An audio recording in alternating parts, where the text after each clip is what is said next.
I mean, it genuinely is unprecedented. I mean, we'll get down into some of the detail in a minute, but for the king to take away the birthright of his brother, to de-prince him, if you like, to take away these honours. Well, I mean, you know, it was just last week that you and I were sort of saying we can't imagine that would happen. No, I didn't. I mean, I'm genuinely surprised because what you're effectively doing is you're putting Andrew on a par with enemies of the state. I mean, the last people to have these things removed were actually traitors, proper bona fide traitors, and that's where he's being put. So it is an extraordinary response. I think this is the it's clearly the most significant decision the king has taken as king, but I think for the monarchy, we really need to go back to 1992 and the annus horribilis, as the Queen called it, to find a sort of equally significant moment, because this is not just a case of the royal family kind of knuckling down and getting on with it and hoping it goes away, or standing by existing tradition and convention. They've changed the rules. They have changed. There's constitutional innovation going on here to resolve a family problem. But it feels, from the outside looking in, rather knee-jerk for such a big thing. But is that the case? What do you think has been the motivation for the king to finally make this, you know, as you say, unprecedented push? Well, I think a number of factors. As everything to do with Prince Andrew and the Jeffrey Epstein saga, it's a sort of one thing after another. So it's hard to pinpoint one exact thing. But I think if we're looking for a kind of game-changing moment, I think actually it's our colleagues at the Mail on Sunday and that revelation, that email that showed that Andrew's alleged, his excuse, his alibi, if you like, saying that he'd severed all links with Jeffrey Epstein in 2010. Well, that's not the case. Now, if that's not true, because what the Mail on Sunday showed was that there they were chatting away by email the following year, and that creepy line about, let's play again soon. I know. That essentially calls into question everything else that he's said. And then when you add in all the other stuff like his proximity to alleged Chinese spies, other rows to do with money, and also the whole, the fact that everything he's doing, just by existing, he's upstaging all the good work of the monarchy. I think the king just decided, right, we've got to do something. Yeah. That process started a few weeks ago. We had that stopgap announcement 2 weeks ago today when it was said he will no longer use his titles. That was a sort of buying time thing. I don't think what happened last night, I don't think this new development is as an immediate response to sort of public outcry. I think it's been in the pipeline because these are complicated issues. Yeah. I mean, as I said, we'll get onto the details, but when you look at those details, that requires a lot of work sorting that out. What do you think about the fact that there's no comment from Andrew here? Sometimes there is, sometimes there isn't. It doesn't always go that well, as we've just discussed. But what can we read into the silence there? I think we read into that he's taken this. There's not going to be any pushback. I mean, historically, every time Andrew had to sort of take some medicine for, he was pushed back on his days as a trade envoy, or we couldn't do this or we couldn't do that. It would normally unravel after a while. One of his favourite tactics would be to go around to see the Queen for tea on a Sunday when there'd be no officials there, and basically lean on her to sort of, undo whatever had been decided the week before. Charm mummy. To say, oh look, I think they've got it all wrong, and I mean the Queen, to be fair, she had to do some very tough things. I mean, I think when she effectively, stripped him of his military titles and his HRH and all that back in after his disastrous Newsnight interview, that was very, very painful for her. But clearly things had to go a good deal further, and now they have. This sentence in the statement from the King is quite interesting. These censures are deemed necessary, notwithstanding the fact that he continues to deny the allegations against him. What can we read into that about what the palace thinks about all of firstly, this? the word censures. I mean, it's not these changes or these decisions, it's censures. It's essentially saying it's a sort of rather royal word for punishment. Yeah. And what it's saying is, the king is the fountain of justice, let's remember. He is essentially, the law is done in his name. So, innocent till proved guilty, he has to stand by that. He can't sort of suddenly, make decisions on someone's guilt or innocence. However, what that says very clearly is, he says it, that's what he says. Yeah. I wouldn't say there's any kind of resounding family support there. I remember in the aftermath of the Newsnight interview with Emily Maitlis, there was a lot of outcry that Prince Andrew said nothing about Epstein's victims. So I thought it was really significant that in the statement from the King, they talk about the importance of the victims. Do you think that Camilla's work in this sort of areas against, campaigning for domestic violence charities, would she have been involved in that part of the statement? I don't think she would have been. Well, I don't think she was involved in the decisions. I don't think that she's sort of been in any way egging on the King to this. But she would clearly been consulted over that wording, and she is absolutely passionate. And I've been to some of the events she's organised. Her campaign against domestic violence and violence against women, sexual violence. It's heartfelt. It's been going on a long time. It's very powerful. She did that documentary not so long ago, looking at that work. It's something just by the very nature of that sort of campaigning. Most of it happens below the radar. We don't see it because she's going to places that you can't take cameras in because these people are so traumatized. But she really believes in it. So I think very, very important, those two words in there, their majesty. It's not His Majesty, their majesties in the statement shows that she's right behind what the King's doing. And indeed, obviously, the Duchess of Edinburgh. And the Duchess of Sophie does a lot of work with sexual violence victims. She was out in the Congo recently doing that. So I just think it must have been so uncomfortable for them to be part of a family where Andrew paid a woman who says she was a victim, and his close who he'd never met.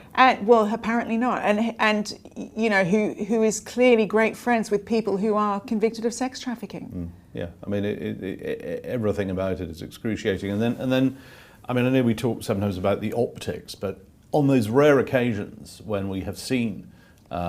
Now, Andrew, I must stop trying to call him the Duke of York or the ex-Duke of York.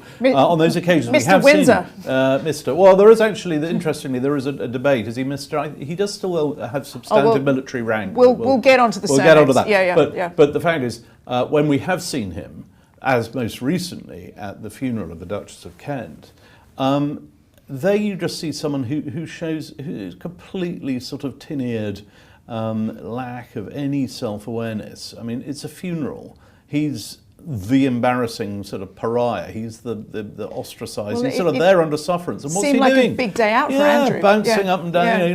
Let's go and share a joke with the Prince of Wales. I'll just go and have a word with the King. You can see everyone is sort of going, oh no, it's the mad uncle. Exactly. And I think when people see those sort of moments, when they see him on those rare occasions, like when he turns up at Easter, although that's not going to happen anymore, I'm quite sure he will not be allowed to come to Easter with the family Easter next year. But steady on. We've got Christmas to get through yet. Well, we won't see him at that. No, I mean, this is it. I mean, to begin with, he was sort of, way back when, suddenly told, right, you're not going on the balcony anymore. And he took that very badly. Then it's right, it's family occasions only. But don't forget, he's still there. He's at the coronation, wearing his garter robes.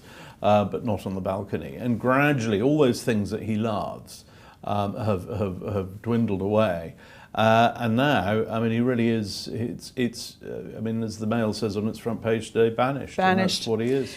Do you think that if Andrew had expressed any sympathy or outpouring of emotion for Epstein's victims in his Newsnight interview, do you think that things would have gone as far as they have? Well, I think if he hadn't done the Newsnight interview in the first place, he might be in a different place now. The way he handled himself in that was disastrous. Again, this complete lack of self-awareness. I mean, it just underlined, I think, that what we've seen really throughout his adult life, which is just this sort of deplorable lack of judgment. But you're right, Joe. I mean, if he had express some sort of contrition, or not necessarily contrition. If you say you've done nothing wrong, you can't really be contrite, but you can certainly express empathy, and you can certainly express contrition for your lack of judgment, to have even had anything to do with Jeffrey Epstein in the first place. But famously in the Newsnight interview, he's asked, do you regret it? And he goes, well, no, not really, because of all the opportunities it offered me in the financial world. And you just think, oh, for goodness sake. It's not a great ad for entitlement, is it? You know, and so, yes, I mean, that was long overdue. We had that statement 2 weeks ago, headed Prince Andrew, the one about the title. So that came from him, not from the palace. And that had, again, just had a sort of, I haven't done anything wrong. Yeah. And then, of course, as we've now discussed, you know, when it comes from the King and the Queen, different. You know, yes, there is definitely empathy. There is concern for that. And I have to say, I was sitting on the sofa on a rival production on BBC's Newsnight last night. I don't know what happened. Let's gloss over that. Yes. And it was very, very powerful watching Virginia Giuffre's brother and sister-in-law and other victims on hearing this news, and very, very moved by it, and all saying, expressing gratitude to the King. I think there's a real feeling of surprise, a pleasant surprise, that the King has gone as far as he has, as quickly as he has. Well, some people would say it took a while. Well, you know, when you're trying to do things like unravel centuries of sort of constitutional law, you can't just wave a magic wand. I mean, in the old days when you had a sort of autocratic medieval kings, they could just say, right, I want this done, it's done.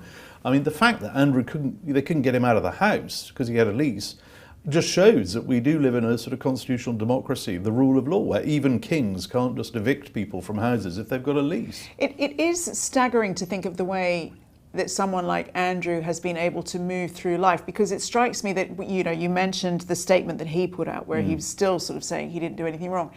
That seemed to me would have been an opportune time to at least apologise for the embarrassment to the family. But that's not been forthcoming either. No, I mean, it just goes back to this, I don't know what goes on in his head, but I mean, there is just sort of no tact, empathy. He just seems, as ever, staggeringly entitled and selfish, and you just wonder. You know, maybe there'll be some sort of mea culpa. Maybe he'll change his tune. But I think for now, the best place for him is in the middle of nowhere at the end of the M11 on the North Sea coast, watching planes land and take off. Golf videos. Yeah. Last week we were talking about the King's actually historic trip to pray with the Pope in Rome, how that was overshadowed somewhat by the rumblings of the Andrew story. So do you think that they've been keen to knock this on the head, get it done before William flies to Brazil for his big week of environmental work? I don't think that they're looking in the sort of the immediate short term. You know, it's not a question of sort of managing next week's news. I think this has been, as I say, it's been a long time coming, because it's been a long time planning.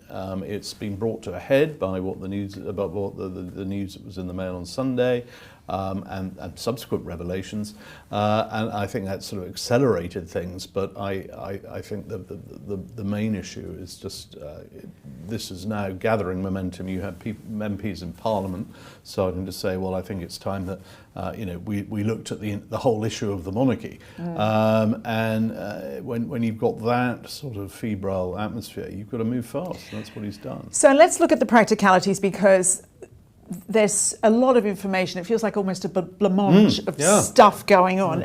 Tell us exactly what has been taken away from Andrew. All the titles and honours. Titles and honours are slightly different, or styles, titles and honour. You've got HRH as a style. The title is Duke and Prince, and the honours are Knight of the Garter and Knight Grand Cross of the Royal Victorian Order. The whole lot has gone. Now, were you doing that under the old rules? There'll be different processes for each one. It's all quite complicated. What has happened is that the King has basically exercised his royal prerogative, which is the sort of, I am the King, I will do what I like kind of thing. Obviously, through government, with parliamentary approval, government approval. He's talked to the Prime Minister about this. Because I remember you last week saying, well, this is a very complicated thing. And then whoop, it's done. Well, exactly. And we have seen this actually. What it slightly reminds me of is a complete tangent this, but For years and years, people were saying, why can't we change the rules of succession? Because it's terribly unfair that boys trump girls, and it's ridiculous, and Catholics are discriminated against. And everybody said, I remember the Blair government, the Major government, Tories, Labour, everybody just said, it's too complicated, leave it alone, it's a can of worms, we haven't got time, it's just the way it is.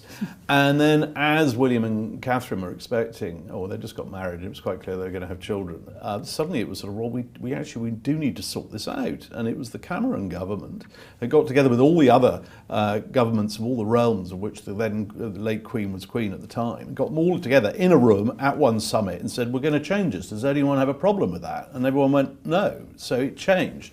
And I think sometimes when you look at the rules as they stand, they are very complicated. And they were very complicated in this instance. But what's happened is, I think the King has talked to the Lord Chancellor, or his officials have talked to the Lord Chancellor, talked to the Prime Minister, and said, well, look, there is a way around this. If we go down the royal warrant route, where effectively the King says, I want this to happen, it can happen, providing, of course, that Parliament and government approve. And all along, what the King has been very wary of is particularly stripping Andrew of his dukedom, it does require parliamentary time. Now, it doesn't require much parliamentary time, but it's still the principle that in a time of fairly, there's all sorts of crises going on, to have Parliament devoting a second to sorting out this tawdry business about one member of the royal family, it just looks really bad. Well, he wanted to not get Parliament involved, and this manages to do everything without getting Parliament involved. Do you think that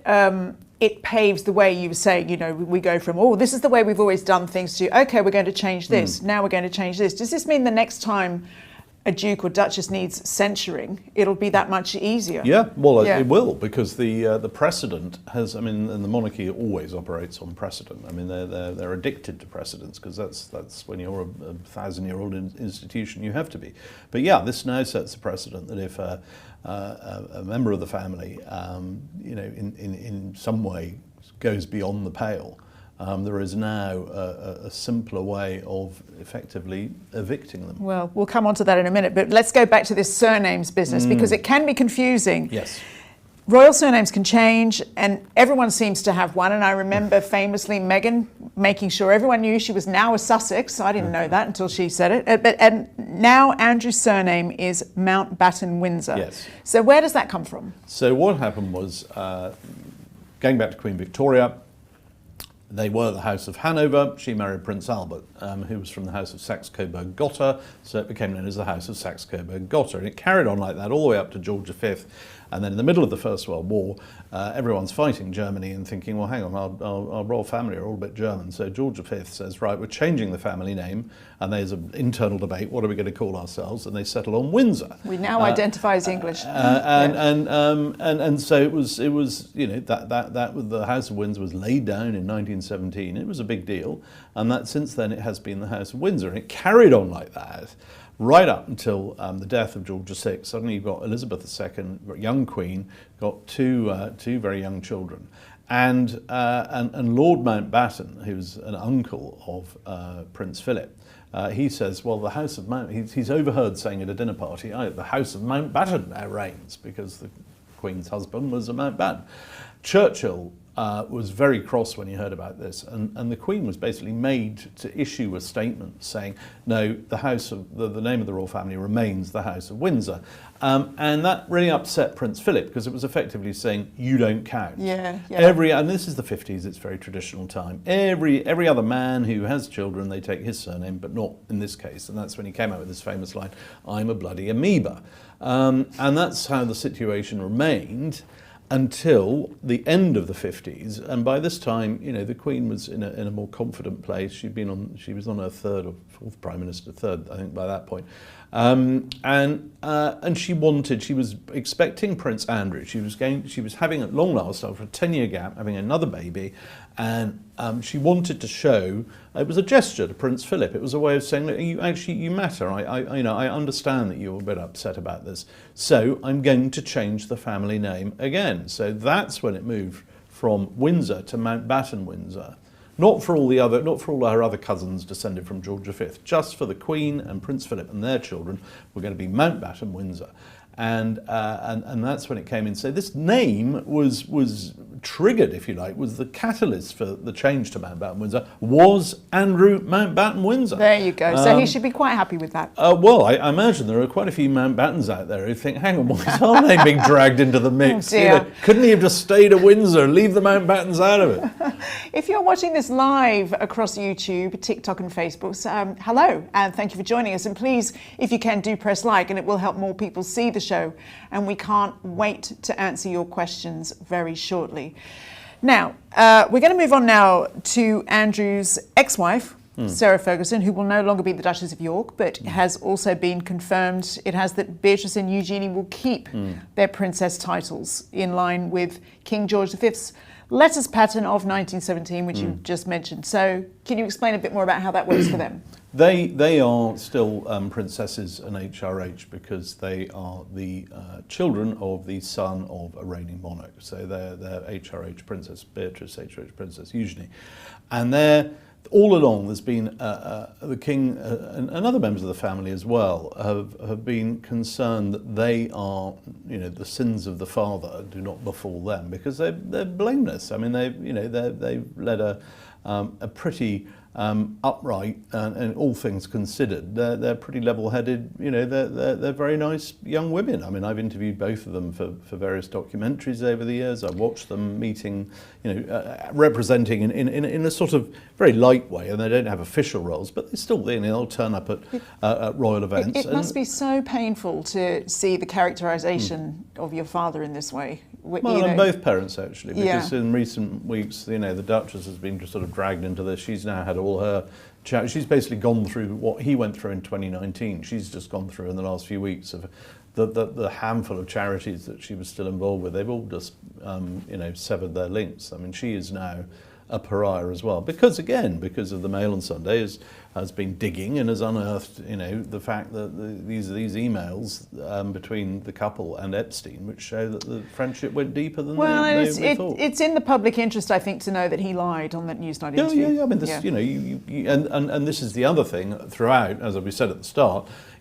All we know about the Epstein saga is it just keeps going and it keeps getting worse. So, I mean, what else is there to come? Who knows? Well, but on the Duchess, on that point, I mean, she is, I thought, a very telling part of what Buckingham Palace was saying last night. It's not in the statement, but in response to questions, what happens to the Duchess of York, it was made very clear the Duchess of York will make her own arrangements. So we had last week these stories about, is she going to be given a house on the estate, which I think was sort of being planted by her people as a sort of get it on the table as a bargaining chip. That's not happening. She's expected to sort herself out. Wow. Well, we've just started a poll asking for your thoughts on whether Princesses Beatrice and Eugenie should keep their titles now that their father is being stripped of his. So viewers watching now can join in and vote. So please do that. We'd love to hear your thoughts. So far, most of you want them to keep their titles. What's your view, Robert? I think we know, but I mean, I think they are blameless in this. It's obviously excruciating for them, but I mean, we've been happy to have them as Princess Beatrice, Princess Eugenie for their whole lives. I mean, it seems. I just think people would feel it was going too far if you started to sort of drag them into it in precisely the way that if the families of a fallen politician or a fallen business person or whatever it is, I think there's an understanding that you don't take it out on the kids. What do you think their future looks like, the princesses, within the wider royal family? Will they step back from duties, or will they take on more? I don't think they'll take on more. I mean, they don't have many. They're involved with one or two charities. They're essentially private citizens who are related to the king and occasionally turn up at royal events. But I think if there was thought about, for example, maybe they should start turning up at state banquets because the help fill up the gaps. It's a big table. I think maybe that perhaps either they or actually palace officials will just think twice now. I think there's probably going to be.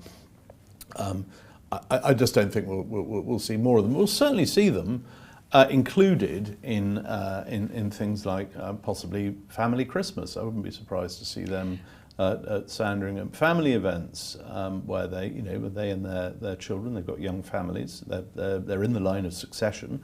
But then they'll probably feel loyalty to spend Christmas with their mother well, and father. You know, I mean, they're used over many years to having these rather sort of strange Christmases where, you know, the Duchess would be sort of parked down the road in a sort of in a borrowed farmhouse, and I mean, I think they've had a pretty. I mean, of course, they've had great privilege, and you know, life's been wonderful in many ways. But I think for them, these past few weeks will have been incredibly stressful.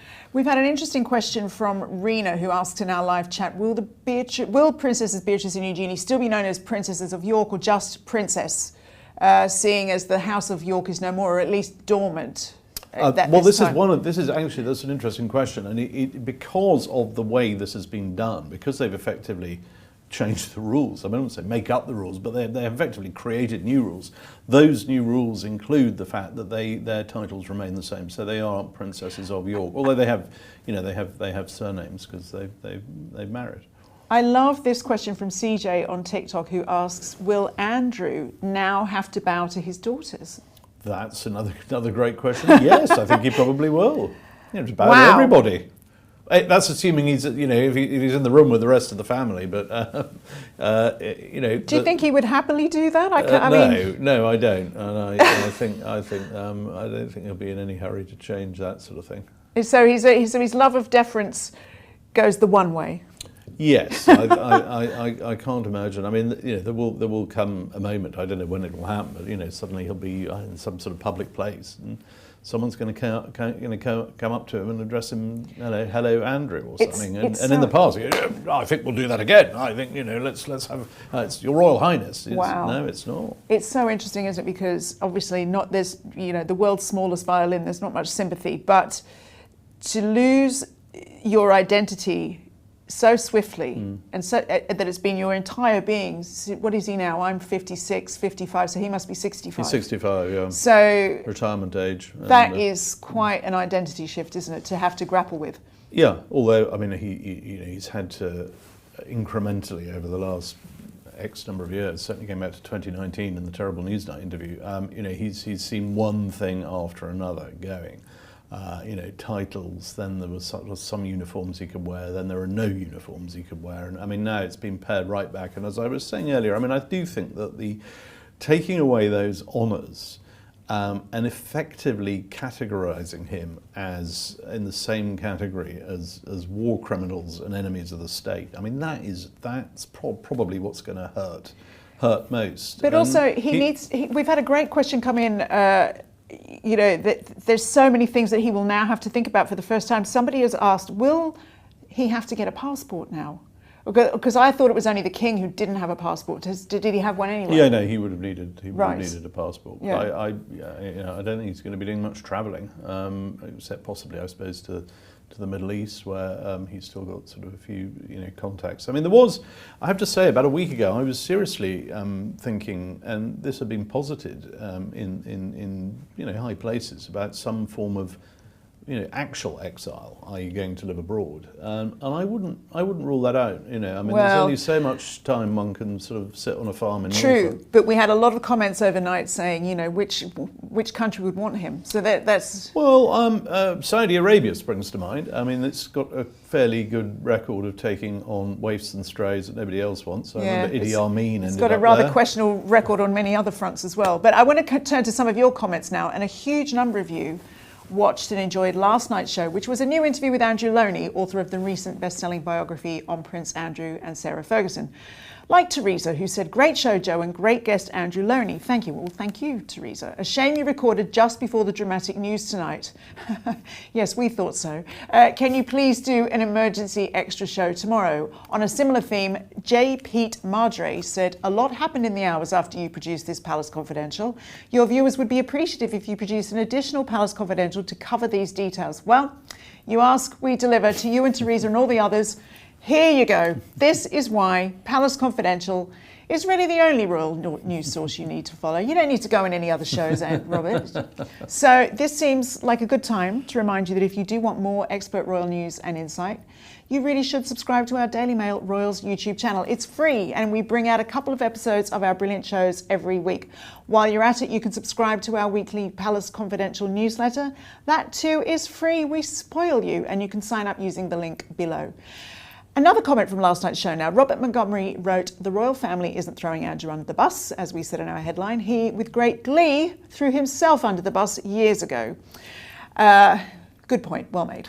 So to some of your questions now, Katerina Bergman asks, why did the late Queen protect Andrew? This one will go down in the history books, won't it, Robert? You wrote a number of books about the late Queen Elizabeth.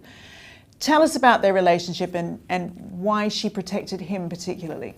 Well, yes, I mean, it's always sort of said he was her favourite. I would always sort of put it a slightly different weakness? way. I think she could see he was the most vulnerable of all the children. You look at, the Prince of Wales to be king. Very, very kind of principled man. He was very confident in his own scheme. Might have been, had run-ins over the years with the establishment on some of the issues. But Prince Charles was his own man. Princess Anne, unquestionably, Olympian, her own woman, very much. But it's fascinating that he grew up in the same family that produced these people. Yeah, well, and Prince Edward is again, he's I think he's trod a very kind of sensible path. He and the Duchess Sophie, they don't throw their weight around, and all you've got to do is, as we in the media do, you often go on these royal trips, or you go around the country, follow them, you talk to people, you talk to Lord Lieutenants, you talk to people in councils or overseas, you talk to diplomats and embassies or whatever, and they all have very warm things to say about every member of the royal family except Andrew, because he would have this sort of capacity just to sort of barge in and say the first thing that came into his head. But do you think there's a kind of an irony, isn't there, in that the Queen, as you say, she thought he was the most vulnerable, he was reportedly her favourite. It seems like after all the years of being away for so long, she felt like she really wanted to envelop Andrew. And the irony is that that's not been the best thing for him at all. Well, it was often described as her second family when Andrew came along, because it was a 10-year age gap since the birth of Princess Anne. And then don't forget, of course, then Edward came along 4 years later in 1964. So they were kind of grew up together as a sort of younger pair. And that was a very different relationship. She was a more confident monarch. By the time he came along, she'd been on the throne for 8 years. She could sort of say, actually, I'm not going to do this Privy Council meeting or whatever. I'm going to go and it's bath time. And she could take a more modern approach to motherhood, and did. I think also, you talk to people who, and I have obviously, to people who you know really, really well. I've interviewed him over the years. I've interviewed all the royal family. I think with him as a young man, particularly, I think she saw in him a lot of Prince Philip. He was this young naval officer who is very good at what he does, and he goes off to fight for his country, and that was a battle. That's another thing, and I think we have to remember some of the positives with Andrew. Back in 1982, when the task force was setting sail, you have Mrs. Thatcher, Prime Minister, saying, "I don't want this prince going to war because he's going to be a menace. He's going to bring down fire on the people around him. He's a liability." And he was absolutely determined to go. And as the Queen and Prince Philip were very supportive, and I talked to him about it, and he said, Prince Philip was very supportive, but he was absolutely adamant he was going to go and do his bit, and he did. And so I think, having seen that happen, I think the Queen was, felt that he'd sort of earned his place in the family. And the other thing, we have talked about this before on this show, and I've talked about it in my podcast, Queens, Kings and Dastardly Things, with Professor Kate Williams. We discussed this whole phenomenon of spares, and Andrew is your classic spare. He's the number two who's there as backup. And the Queen was very sensitive and sympathetic towards spares because her father was a spare and his father was a spare and Princess Margaret was a spare, and it's what explains a lot about her relationship with Harry as well. She could see that being number one comes with all sorts of privileges that she herself enjoyed, and being a runner-up leaves you more exposed. And if you're the sort of slightly gullible, impressionable, in his case sort of feckless individual, that makes you prey for the likes of Jeffrey Epstein. And look where we are now. Well, Tricia Cool has called in with on our live chat asking a question. It's something we have discussed here many times. What about Council of State? Surely Andrew will now be removed. Well, again, who knows?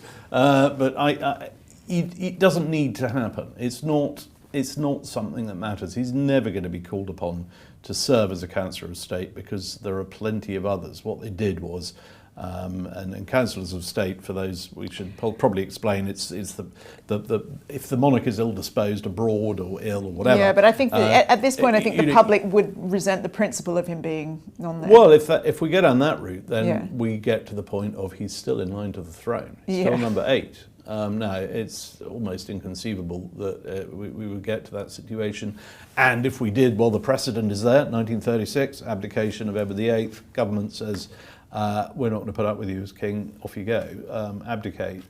So I mean, look, if the point came where the only choice was to have Andrew on the throne, I think that would be the end of the monarchy. So we're not going to get to that point. But yeah, people may say, why is he in the line of succession? Why is he a Councillor of State? Robert, we've gotten to other points with the monarchy that we both never thought we'd see. So you just don't know, do you? I have another question now from Susan M asking, will the line of succession be modified? But you're saying not. I don't think so, because it doesn't. Again, Robert also said last week that Andrew wouldn't lose his titles. I don't. I mean, I didn't say he wouldn't. I said it would be a unlikely, very. I said it would be an extraordinary thing for him to lose his titles, because effectively it's saying you are.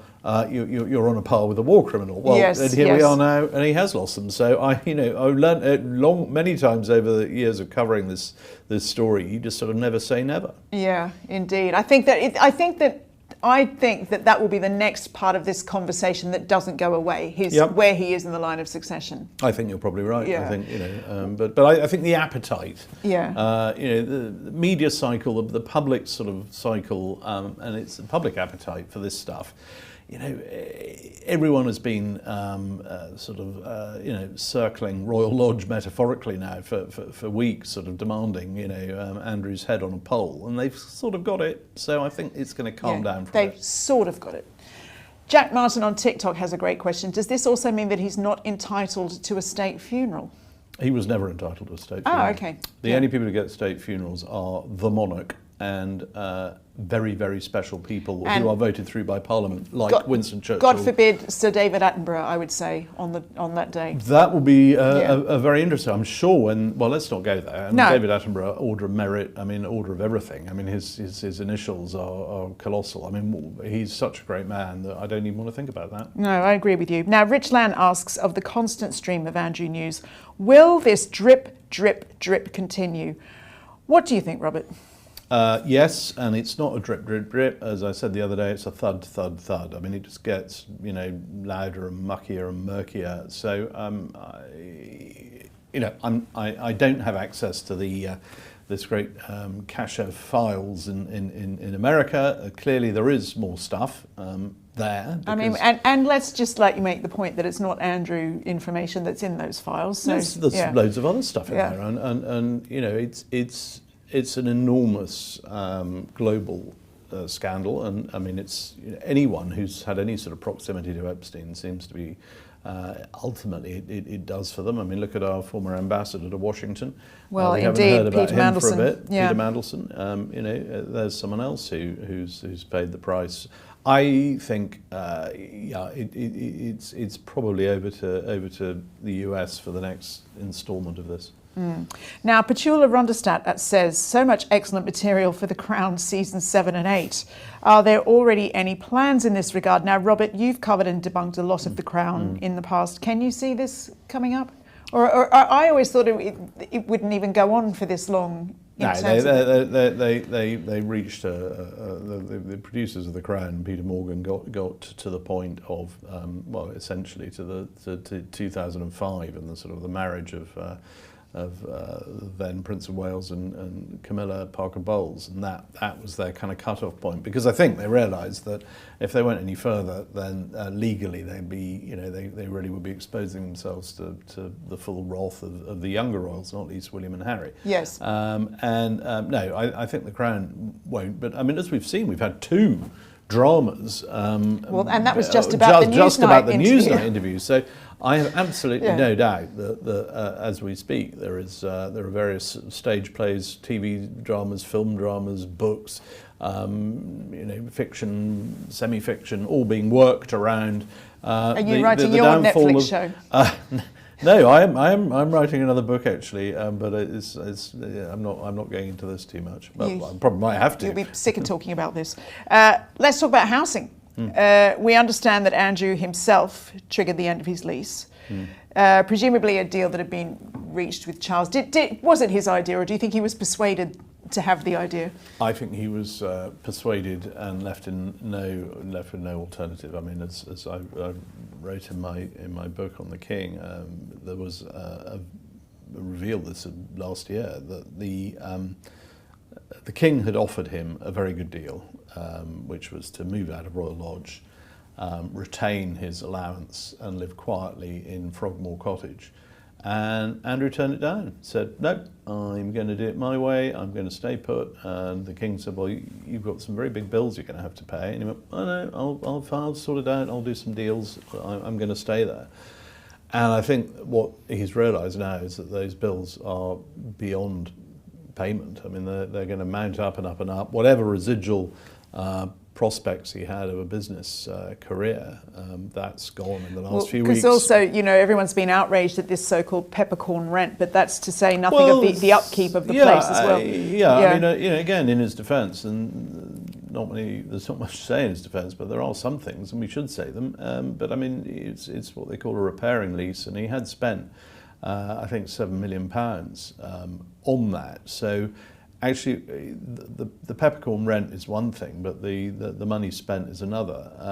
But it was just long term. It was completely unfeasible for him to stay there. And he did, as I said, he had an offer a year ago, and he turned it down. What's changed now, I think, is that public opinion and the latest revelations that he basically hadn't been telling the full truth have materially changed the King's view and everybody else's view, and that is why he's not going to. And his financial prospects. Well, he's not going to Frogmore Cottage. Actually, I think mainly because the King doesn't want him. It's still a complicated one, Frogmore Cottage, but it is on the Crown Estate. It's a sort of Crown Estate property, and it's aligned with the castle, and it therefore.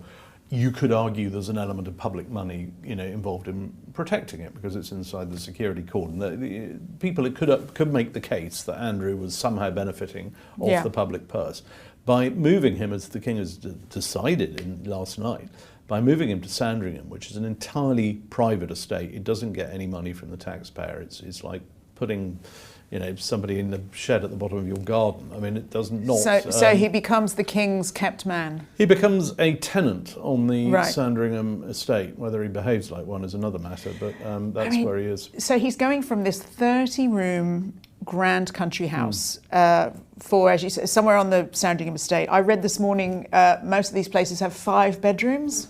Yes, I mean I'm sure it'll be what you and I would regard as a perfectly nice house. It'll be definitely a step down for him, unless there are 1 or 2 grand houses on the estate, but I don't think they'll be putting him in one of them. We don't know which one it is yet. No, well, one that is available is Park House, which is a fairly substantial pile, which is actually where Diana, Princess of Wales, was born. Her father leased it when she was a little girl.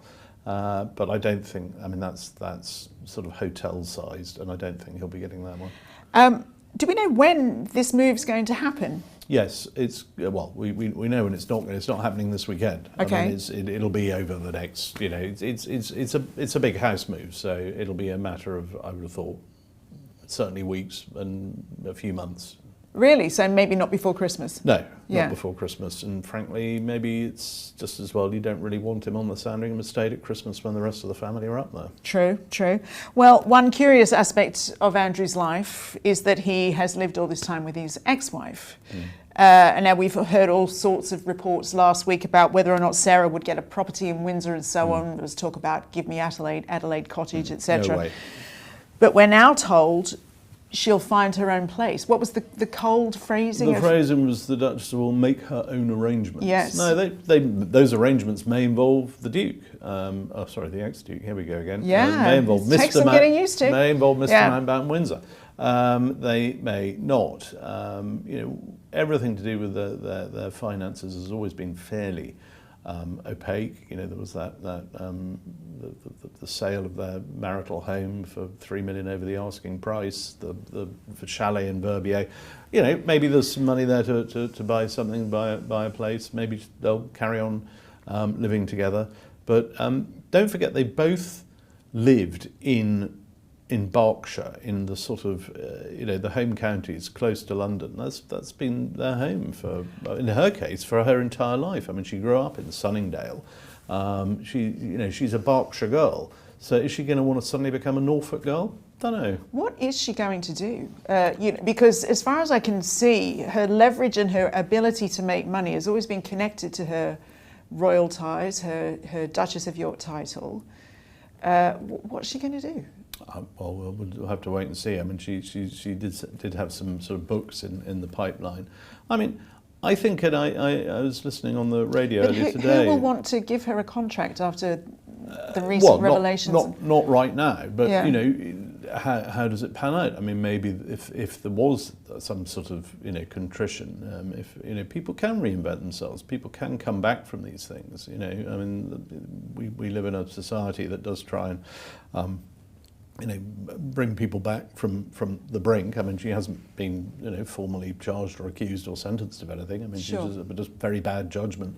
Perhaps in time, maybe some sort of penance, some sort of charity work, and maybe she'll come back. I don't know. I think you say bad judgment, but I just think I think what sticks with people is somebody who's aligned with so many children's charities, happily carrying on a relationship with somebody who they know is convicted of sex offences. I just think that's what I think it is. Yeah, I don't. Whatever she does, she's not going to go back into that sort of space. I mean, after she'd parted company with the Duke first time around, she had quite a lucrative contract as an ambassador for Weight Watchers, I seem to remember. Oh yes.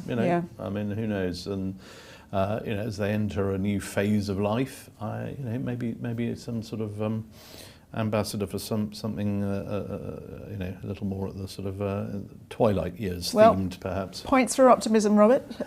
Now, we've got a poll. Thank you to over 500 of you that have voted in that very short space of time, the previous poll.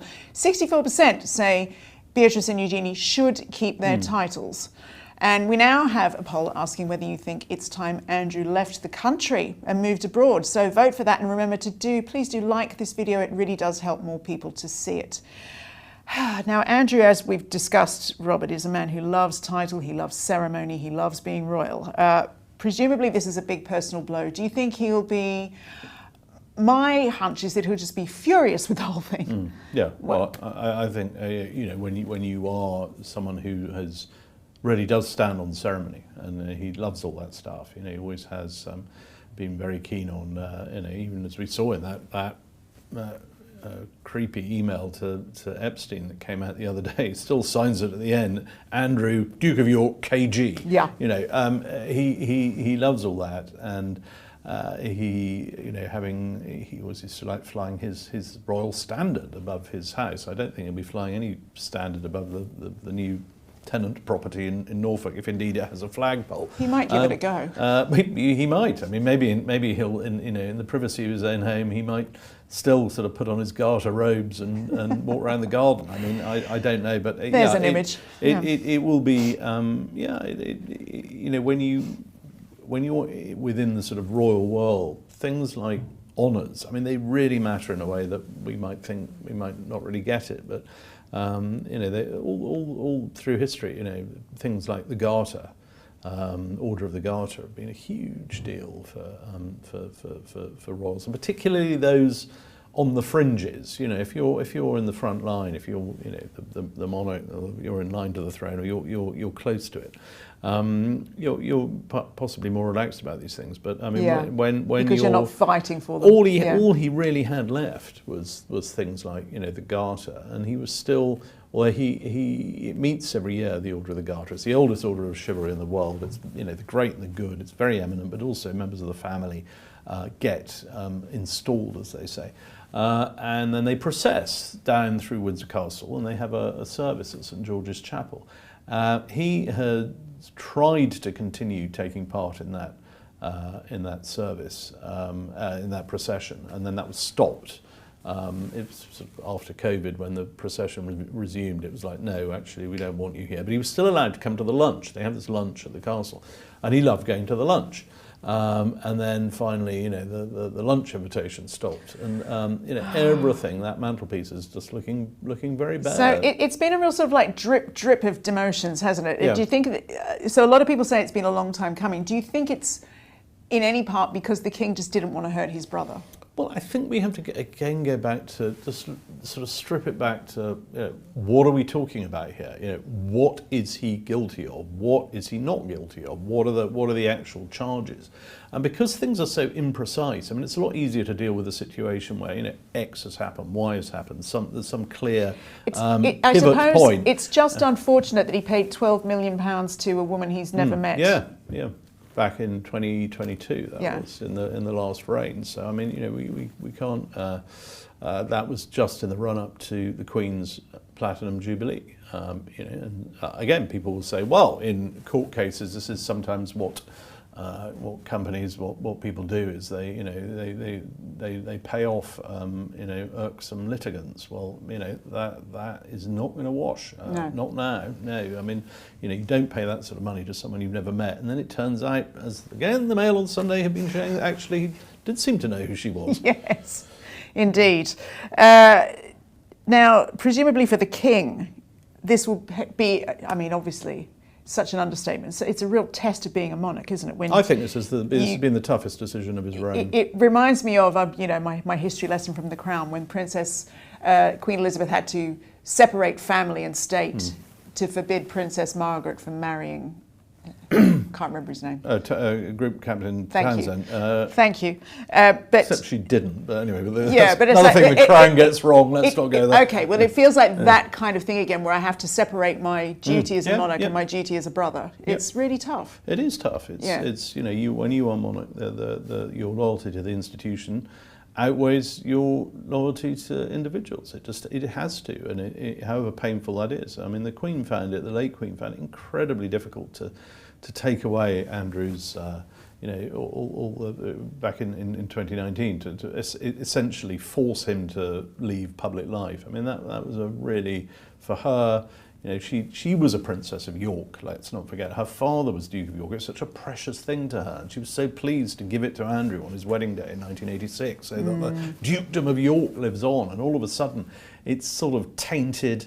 And gradually, she loved being Colonel of the Grenadiers, and she'd made him Colonel of the Grenadiers in succession to Prince Philip. He'd taken on a lot of the things that Prince Philip had relinquished on his retirement and then his death. And again, for the Queen to have to watch all that being unravelled was very painful. So I mean, as far as she was concerned, things had reached rock bottom. But of course, they've had a lot. There's been a much further, longer, deeper drop. What do you think all of his siblings will be thinking? Not just Charles, but Anne and Edward. Will it be concern? Will it be sympathy? Will it be anger? Will it be all of the above? I think it's all of the above, isn't it? Yeah. I mean, it'd be exasperation. I mean, how could he have done this? How could he be so stupid? All that. But I think at the same time, probably a genuine, is he all right? Because I think to have gone through, I think this would test. We'd hear a lot about mental health, but I mean, this would test mental health of anybody. Are they close to him in that way? Will they be looking after him? I think they'll be looking out for him rather than Right. looking after him. I think the people who are closest to him are his ex-wife and his daughters in particular. and they will be, I think, they'll be keeping the closest watch. And we're in a sort of funny phase now, because he's still obviously going to be at Royal Lodge for the next few weeks, months, while things are sort of packed up before he moves. But it's what. We're in the sort of February, March. There he is sitting up at Sandringham. What is there to do? I mean, and obviously, our colleagues in the media are definitely not going to lose any interest in him. So is he going to be seen out and about on a horse? Is he going to be sort of driving around the estate? Will he have a gun in his hand? Is he going to go rabbit shooting, or will he decide to go and, I don't know, play golf? Probably will.